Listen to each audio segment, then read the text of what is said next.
Hey everyone, welcome to another episode of Mark Goes Hiking. In this episode, we're going to talk about 3 things to avoid or not to do when you're getting started as a backpacker. Anybody who has been backpacking for quite a long time knows this story. The first few trips you went on probably weren't the best trips in the world. They were a lot of fun, no doubt, but we probably took way too much gear, overcomplicated things way too much, and maybe even got frustrated on those trips because of some of those things, even though we probably had a great time. So what I want to do in this video is give you 3 things, 3 tips, or 3 items to avoid, or 3 ways of doing things you just don't want to do that will help your first few backpacking trips go better. Suggestion number 1, do not start backpacking with an alcohol stove or a BRS stove. And the reason is this: the alcohol stove has quite a bit of a learning curve to really get used to using it, to know how much alcohol to take, what kind of food to cook on it, what works well, what doesn't work well. There's also so many different alcohol stoves out there that if you're gonna start off backpacking, that could lead to some frustration with your cooking. And here's the deal: you don't want frustration when you're cooking, because you're just starting off backpacking, you're really working on your sleep system, you're trying to figure out how to best set up your tent, what sleeping bags or quilts work good. So when you get done hiking, and if you're just new, you're probably going to be very tired, and so you just want to relax when you get to camp. You've got enough things to worry about. Maybe sore feet, your pack's not quite right, you're trying to get your sleep system all figured out. The last thing you really want to be fussing around with is an alcohol stove. And the same thing with the BRS stove. The BRS stove is small. You can't really control the flame very well. And oftentimes, if you're like me, when you just get started backpacking, you take food that's way too complicated. You're probably not taking just the Mountain House meal, but you're trying to maybe put some food together so you can have really good food on the trail. Well, if you're trying to do that on a BRS stove, your pot can tip over real easily off of it. You can't control the flame. I think you're just going to give yourself more of a headache starting off than if you were to just get a bigger stove like a Pocket Rocket or the Primus, something that's got a bigger base on the stove so that your pot's not going to be sliding around on it. So I guess my tip from that is start off your cooking by using a bigger canister stove so you have the stability and the flame control to make your meals a lot easier to make. Suggestion number 2 is very similar to number 1, and because it's about food. On my first trip, when I got back into backpacking, I overcomplicated food.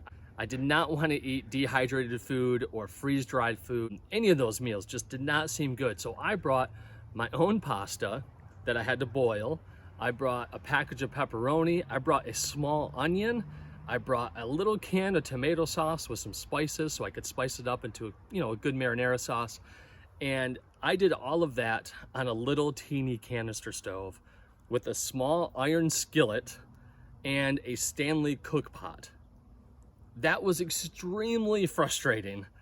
And after a long day of hiking, after setting up my hammock, not even setting it up very well, remember, first time back, now I'm also having frustration with my food. My feet were sore, my sleep system was fairly adequate, and now the food experience was not very good. I was having a great time, but I overcomplicated my food for getting into backpacking. So my suggestion is this: keep your food really simple.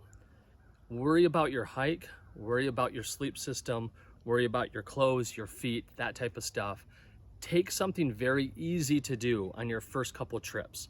Take a Mountain House, take a Peak Refuel, or a Mile High food. Something like that, something that's very easy to do, but still has good flavor, so that you can focus more on those other things and then really kick back and enjoy your food by simply boiling some water. All right, everybody, suggestion number 3, and that is simply this: do not try to be a thru hiker when you start backpacking, okay? So many of these wonderful YouTube channels out there, these are thru hikers that are just crushing miles. They're doing 25, 30 miles on a regular basis. You see these awesome channels, these awesome videos of people doing the fastest known time videos, and that is so cool. But On my first trip back into it, I think the second day we did 11 miles and my feet were hurting. I didn't have trail legs. My body wasn't used to it. I really didn't have the right footwear on either. So when you get started backpacking, make sure your expectations are reasonable with how far you're going to hike, and listen to your body. Don't try to be an experienced hiker when it comes to miles.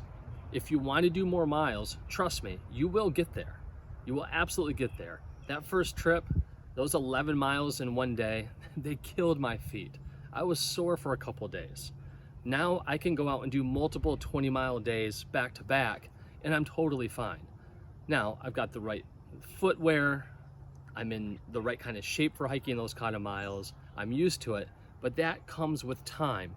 So set your expectations at a reasonable distance. You will enjoy your hike much more, you will learn from that, and you'll start to adapt your gear, you'll adapt your footwear probably, and you'll start really having an enjoyable time.